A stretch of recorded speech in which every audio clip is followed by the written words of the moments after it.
خداوند یسوع ناصری کے نام میں آپ سب کو سلام۔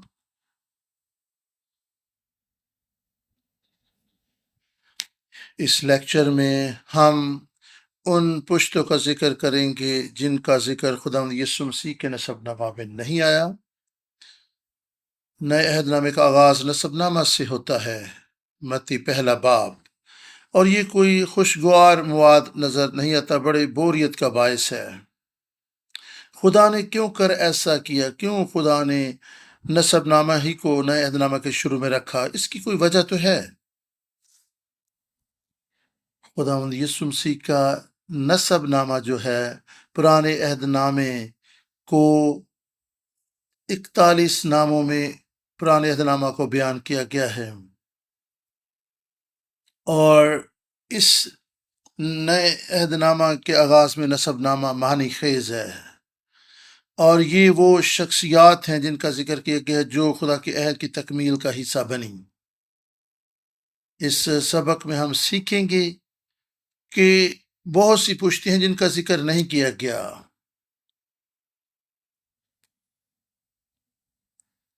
اور جسمانی طور پر کئی ایک پشتیں ایسی تھی جو اس عہد کی تکمیل کا حصہ نہ بنی، اس لیے ان کا اس عہد نامہ میں ذکر نہیں کیا گیا، اور یہ عہد اور ایمان نسل در نسل منتقل ہوتا رہا، اور اس نسب نامہ کو 3 حصوں میں تقسیم کیا گیا ہے۔ پہلے عہد نامہ کے پہلے حصہ میں 14 پشتوں کا ذکر کیا گیا ہے جو کہ ابراہیم سے داؤد تک ہیں۔ 1003 میں داؤد بادشاہ بنا، اور یہاں پر 1163 سالوں کا وقفہ یعنی ابراہیم سے داؤد تک ہے، اور اگر آپ اعداد و شمار کا حساب لگائیں تو آپ کو ایک بڑا گیپ ان نسب ناموں میں ملے گا، یعنی ابراہیم سے داؤد تک۔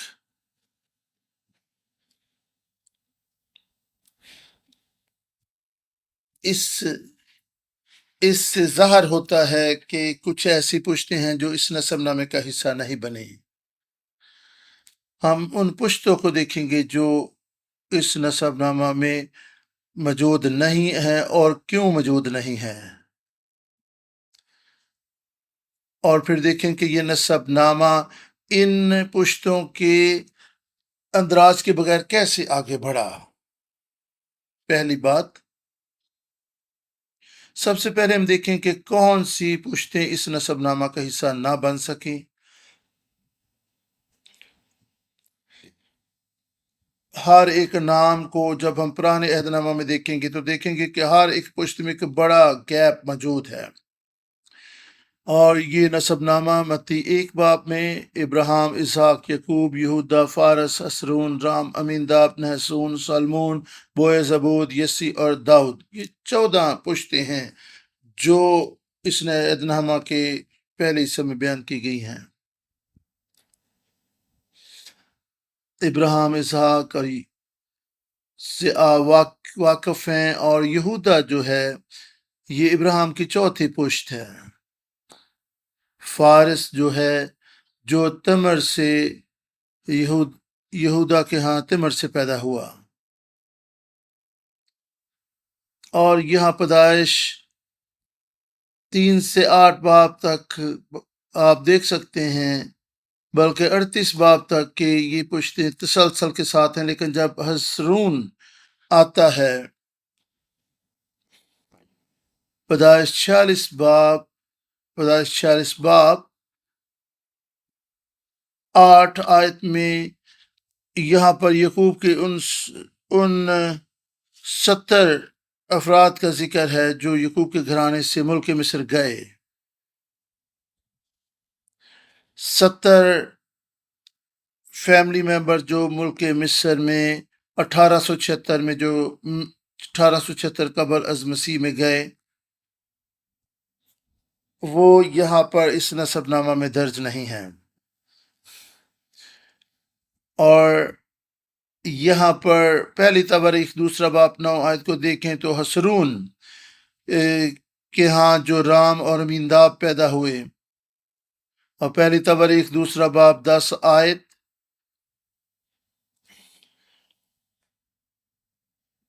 اور رام کے تعلق سے بھی ہم یقینی طور پر نہیں کہہ سکتے کہ وہ امیناداب کا حقیقی فرزند تھا.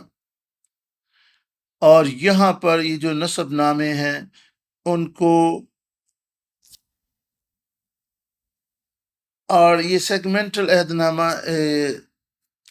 سیگمنٹل نسب نامہ ہے، یعنی یہاں پر ایک شخص کی آگے 3 پشتیں بیان کی گئی ہیں، اور یہاں پر کچھ گیپس موجود ہیں، کچھ پشتوں کا ذکر یہاں پر نہیں کیا گیا. اور ہمیں یہ معلوم نہیں کہ یہ لوگ کہاں پر ان کو اندراج ان کا کیا جائے. امیناداب کے تعلق سے دیکھتے ہیں. خروج 6 باب 23 آیت کے مطابق ایرن موسیٰ کے بھائی ہارون کی شادی الشبا سے ہوئی جو کہ امیناداب کی بیٹی تھی. اس کا مطلب یہ ایک ہی پشت سے تھے. اور 1446 قبل از مسیح امیناداب بھی اس نسب نامے کا حصہ تھا جو مصر سے نکلے تھے. 1876 قبل از مسیح حسرون، اور 1446 قبل از مسیح 1876 قبل از مسیح مصر میں یعقوب اور اس کا گھرانہ گیا، اور 1446 قبل از مسیح وہ مصر سے نکل آئے. اور حسرون اور امیناداب کی پشتوں کا یہاں پر ذکر موجود نہیں ہے. نحسون جو ہے یہ بیابان میں پہلی پشت تھا. اور گنتی 2 باب 3 آیت میں دیکھیں کہ یہودا کے بیٹوں میں سے نحسون جو تھا یہ لیڈر تھا. سلمون کون تھا؟ سلمون نے راہب سے شادی کی. راہب وہ قصبی تھی جس نے جاسوسوں کو اپنے گھر میں پناہ تھی. 1400 قبل از مسیح یریحو کو فتح کرنے کے لیے راہب اس فتح کا حصہ بنی. اور پھر بوئز، اور یہ بوئز کون ہے؟ بوئز نے روت سے شادی کی تھی. بوئز اور روت کس دور میں اس زمین پر موجود تھے؟ اور یہ قاضیوں کے دور میں موجود تھے. قاضیوں کا دور ایک طویل دور ہے،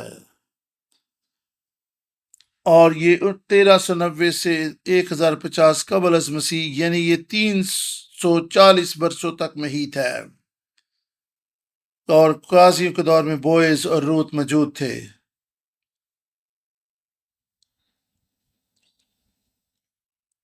اور پھر بقیہ پشتوں کو ہم دیکھ سکتے ہیں جن کا اندراج یہاں پر نہیں ہوا. روت 4 باب 17 آیت کے مطابق. اور یسی سے کو دیکھتے ہیں جو کہ داؤد کا بیٹا تھا، جو داؤد کا باپ تھا. اور یہاں پر دیکھتے ہیں کہ بوئز، عبود، یسی اور داؤد، یہاں پر کے ناموں میں کوئی گیپ موجود نہیں. اس کا مطلب یہ کہ یہاں پر پشتوں میں کوئی گیپ نہیں ہے، ایک تسلسل سے بیان کیا گیا ہے. داؤد کی پیدائش 1040 قبل از مسیح ہوئی تھی، اور ایک پشت 25 سے 30 سالوں کے بعد جو ہے پیدا ہوتی ہے. 25 جمع 30، 1040 کو میں ہم 25 یا 30 سال جمع کر سکتے ہیں. اور تو پیچھے اگر جائیں تو یسی کی پیدائش 1065 قبل از مسیح میں ہوئی، اور یہ 1007 قبل از مسیح تک تھا. اور پیچھے کو جائیں تو آپ اس طریقے سے حساب لگا سکتے ہیں. اور سلمون 1406 قبل از مسیح یریحو کی فتح کا حصہ تھا. بوئز 1115 قبل از مسیح تھا. اس کا مطلب ہے کہ قاضیوں کا دور 3 سالوں پر محیط ہے. اور دیکھنا یہ ہے کہ اس خدا یسوع مسیح کے نسب نسل نامہ کے پہلے حصے میں کہاں پر گیپ موجود ہے؟ حسرون، رام اور امیناداب، یہاں پر 400 برسوں کا گیپ ہے جب اسرائیلیوں نے مصر میں مسافرانہ زندگی بسر کی۔ اس کا کیا مطلب ہے؟ سلمون اور بوئز، یہاں پر بھی قاضیوں کے دور میں 300 سالوں کا گیپ موجود ہے، اور وہ لوگ جو ایمان پر قائم رہے، عہد پر قائم رہے، خداوند نے انہیں استعمال کیا تھا کہ وہ مسیح کی آمد کا وسیلہ بن جائے اور خدا کا عہد جو ہے اس دنیا میں پورا ہو، اور یہ مسیح کی آمد تک یاد رکھے جائیں گے۔ دیکھنا یہ ہے کہ ان پشتوں کا اندراج کیوں اس نسب نامہ میں نہیں ہوا۔ یہ وہ لوگ تھے جو خدا کے عہد پر قائم نہ رہے، بت پرستی میں پڑ گئے، اس لیے بھی ان کا نام اس نسب نامہ میں نہ آ سکے۔ یشوع 24 باب 14 آیت۔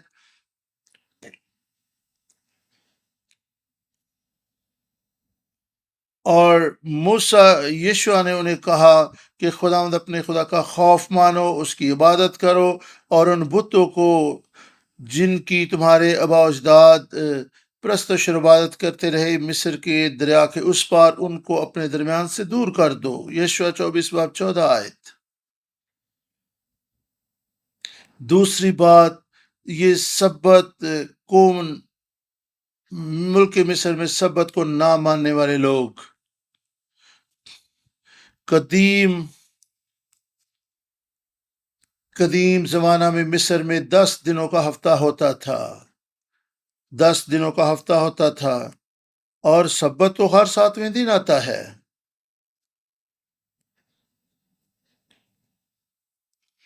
اور آپ دیکھ سکتے ہیں کہ 10 دنوں کا ہفتہ، 7ویں دن سبت، وہ کس طریقے سے سبت کے دن کو منا سکتے تھے جبکہ چھٹی 10ویں دن ہوتی تھی۔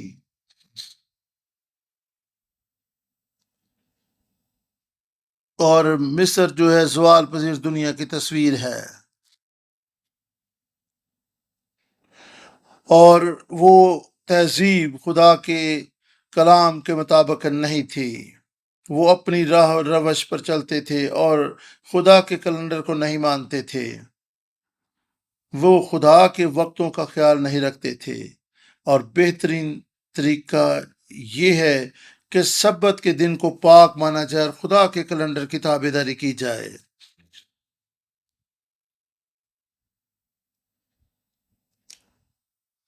اگر ہم خدا کے وقت اور کیلنڈر کو فالو کریں تو ہماری زندگی میں بھی ایک ترتیب اور ایک ٹھہراؤ اور آرام اور سکون آئے گا۔ ملک مصر میں بنی اسرائیل خدا کے حضور قربانیاں گزرانے سے قاصر رہے۔ یہ دنیا جو ہے ہمیشہ ہمیں خدا کی پرستش اور عبادت کرنے سے روکتی ہے۔ خروج 8 باب 26 آیت کو دیکھیں۔ موسیٰ نے ان سے کہا تھا، انہوں نے کہا کہ یہ کرنا مناسب نہیں، جو کچھ ہم خدا کے حضور میں قربانی گزرانیں گے وہ مصریوں کے نزدیک مکروہ ہے، اس لیے جب ہم قربانی کریں گے تو کیا وہ ہمیں سنسار نہ کر دیں گے؟ بن اسرائیل جن جانوروں کی قربانیاں گزرانتے تھے، بھیڑیں، بیل، بکریاں، اور یہ ساری چیزیں مصریوں کے نزدیک معبود تھی، یہ ان کے دیوتا تھے، اور وہ نہیں چاہتے تھے کہ اسرائیلی ملک مصر سے چلے جائیں۔ جب تک وہ مصر میں رہے وہ قربانی دینے سے قاصر رہے، اسی لیے مصری جو پشتے ہیں وہ خداوند یسوع مسیح کے نسب نامہ کا حصہ نہ بن سکیں، بت پرستی اور سبت کو نہ ماننے کے سبب سے، اور وہ پشتیں خداوند یسوع کے نسب نامے کا حصہ نہ بن سکی جو خدا اور اس کے کاموں کو نہیں جانتی تھی۔ قضات 2 باب 10 آیت میں جب یشوع مر گیا اور وہ پشتیں جو یشوع کے بعد پیدا ہوئی، نہ تو وہ خدا اور اس کے کاموں کو جانتی تھیں کہ اس نے اسرائیل کے لیے کیا کیا ہے۔ وہ خدا سے ناواقف تھی، نہ ہی ان کاموں کو جانتی تھی جو خدا نے مخلصی کی طریق کے سلسلہ میں بنی اسرائیل کی زندگی میں کیے تھے، اور وہ نہیں جانتی تھی کہ خدا نے ان کے لیے کیسے عجیب کام کیے اور کیسے ان کو مصر کی غلامی سے رہائی بخشی۔ قضات دوسرا باب 11 سے 12 آیت۔ اور بنی اسرائیل نے خدا کی نظر میں بدی کی اور وہ بال کی پرستش اور عبادت کرنے لگے، اور وہ لوگ نسب نامے کا حصہ نہ بن سکے جو وہ ہی کرتے تھے جو ان کو اچھا لگتا تھا۔ اور قضات 21 باب 25 آیت بیان کرتی ہے کہ ان دنوں کوئی اسرائیل پر کوئی بادشاہ نہیں تھا، اور جس کی نظر میں جو اچھا لگتا تھا وہی کرتے تھے۔ کیا خدا ان کا بادشاہ نہیں تھا؟ انہوں نے خدا کو اپنا بادشاہ ہونے کے لیے رد کر دیا تھا۔ جب ہم خدا اور اس کی نجات کی تاریخ سے واقف نہیں ہوتے تو پھر ہم خدا کو بادشاہ ہونے کے لیے رد کر دیتے ہیں، اور آباء و اجداد نے تاریخ کے اوراق اٹھا کر دیکھیں تو خدا کو اپنا بادشاہ ہونے کے لیے رد کر دیا، اور خدا کی نجات بخش قوت اور قدرت اور اس کے کام بنی نوع انسان کے لیے تھے، لیکن وہ اس کو پہچان نہ سکے۔ اور جب قدیم زمانہ میں خدا نے بنی اسرائیل کے لیے عجیب کام کیے تو وہ ان کو پہچاننے سے قاصر رہے، اور قضات کے زمانہ میں جب جسمانی طور پر ان کا کوئی بادشاہ نہیں تھا، اس لیے جو کچھ ان کی نظر میں اچھا لگتا تھا وہ کرتے تھے، اور اس لیے یہ لوگ خدا یسوع مسیح کے نسب نامہ کا حصہ نہ بن سکے۔ ایک اور اہم وجہ جس کی وجہ سے یہ لوگ اس نسب نامہ کا حصہ نہ بنے، اور اس کی ایک وجہ یہ بھی کہ یہ لوگ خدا کے کلام کا اقرار نہیں کرتے تھے۔ اور اس نسب نامہ میں اگر ہم دیکھیں تو یعقوب، یوسف، موسیٰ، یشوع اور سیمول، یہ وہ لوگ تھے، یہ وہ ہستیاں تھیں جنہوں نے خدا کے کلام کا اقرار کیا اور خدا کے کلام کا بیان کیا۔ اور یہاں پر دیکھیں کہ یوسف جو ہے یہودا کا بھائی تھا، اور رام کے زمانہ میں یوسف زندہ تھا، اور یوسف کی وفات کے بعد یہ خدا کو بھول گئے، اور جب یوسف کی وفات ہوئی اس کے بعد یہ ایمان، یہ عہد، یہ کلام آگے پشتوں تک منتقل نہ ہو سکا۔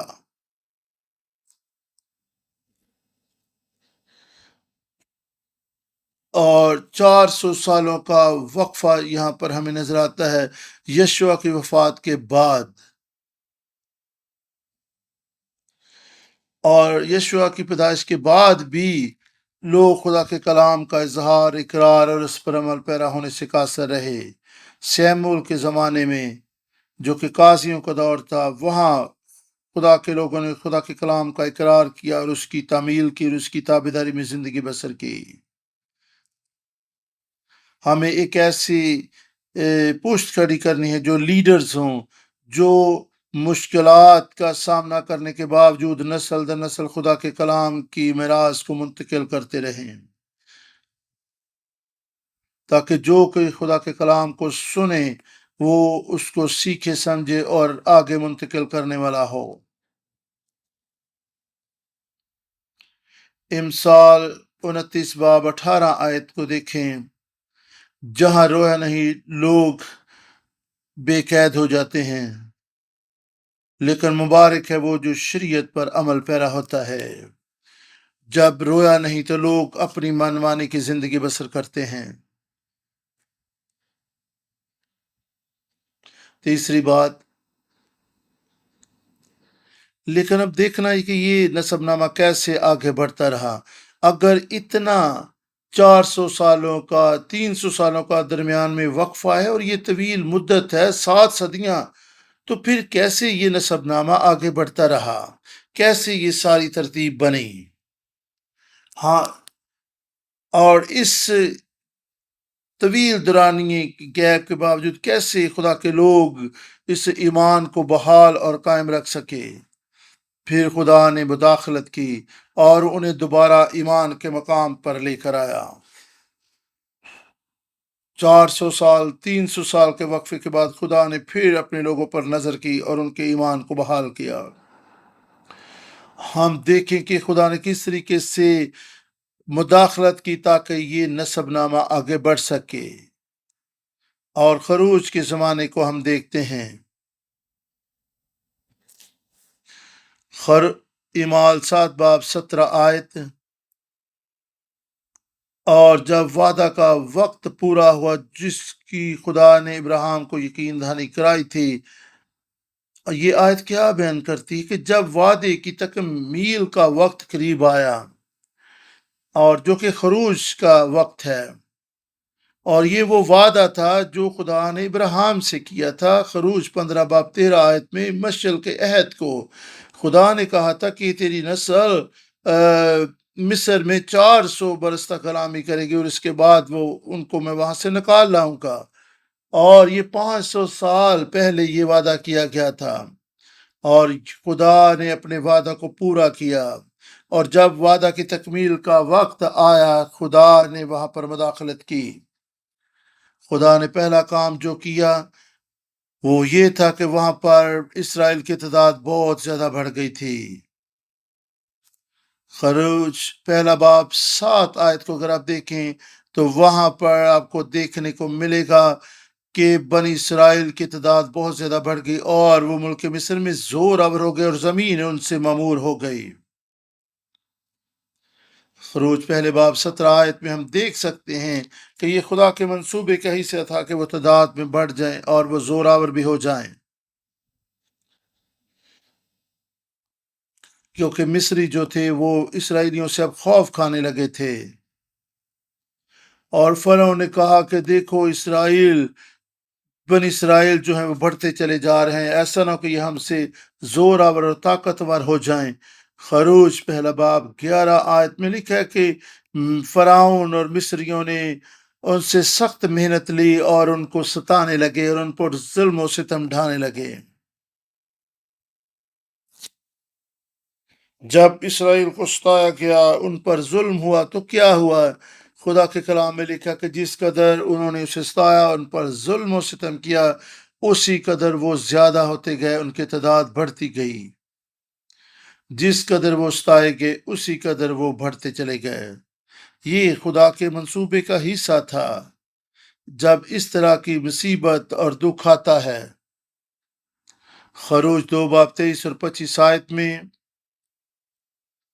اور خدا کے کلام میں لکھا کہ ظلم و ستم کے سبب سے اسرائیل آہیں بھرنے لگے، اور انہوں نے خدا سے مدد مانگی، اور خدا ان کی مدد کے لیے اٹھ کھڑا ہوا۔ ہاللیلویا۔ اور جب مصریوں نے اسے ستایا تو وہ بڑھتے چلے گئے، اور وہ بڑھتے چلے گئے۔ ان دکھوں کے سبب سے ان دکھوں کے سبب سے اسرائیل خدا کے حضور گڑگڑائے، انہوں نے اپنے آپ کو خدا کے سامنے شکستہ کیا، اور یہ وہ برکت تھی جو خدا نے ان کو دی کہ وہ تعداد میں بڑھ گئے۔ عبرانی زبان میں برکت جو ہے باراک ہے، اور اس کا مطلب ہے خدا کے حضور گھٹنوں کے بل ہو جانا۔ یہ وہ برکت ہے جو خدا نے ان کو رکھ چھوڑی تھی کہ وہ اس کے سامنے سرنگو ہو جائیں۔ دکھوں میں بھی وہ خدا کے سامنے سجدہ ریز ہوئے، یہ ایک برکت تھی۔ جب وہ خدا کے زور گڑگڑائے، خدا کے زور جھکے، خدا نے ان کا کہرانا سنا، اور اپنے عہد کو جو اس نے ابراہیم، اسحاق اور یعقوب سے باندھا تو اسے یاد کیا۔ خدا نے بنی اسرائیل کو دیکھا اور ان کے دکھوں پر نظر کی، اور پھر خدا نے موسیٰ کو ان کی بحالی اور رہائی کے لیے وہاں پر بھیجا، اور یہ سب کچھ خدا کے منصوبے کا حصہ تھا۔ اور خدا نے جیسے حالات و واقعات پیدا ہونے دیے جس سے وہ اپنی قدرت کو ظاہر کر سکے، خدا نے موسیٰ کو ان کا نجات دہندہ بنا کر وہاں پر بھیجا،